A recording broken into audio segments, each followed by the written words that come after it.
Nangyari sa akin yan. Ising ka lang. Nadang sa eskwela. Hindi naman sa dilata. Hindi ako sa dilata. Wala ka doon sa eskwela. Nakaibabaw ng Waratong po. wala po mataas.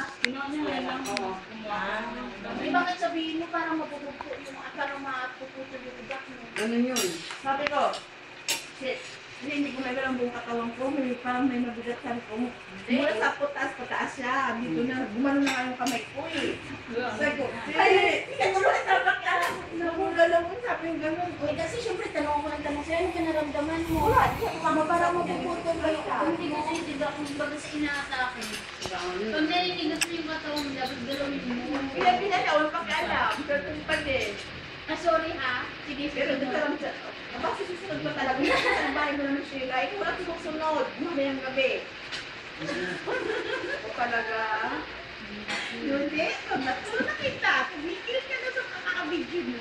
Dali na, ipatayin mo na. Bebe, Ano magawa o? bebe. Ano po yun? Bakit? Pero sabi nila, ano ka? Magdasal ka sa isip mo. Ano? Magdasal ka sa isip mo. Kawawa ka yun. Okay, yung katawan mo lang Ganyan naman. kasi Yung sa akin, ano sa Pag ganun na Yung ano mo. Hanggat. Yes, bro. Siguro walang magawa o.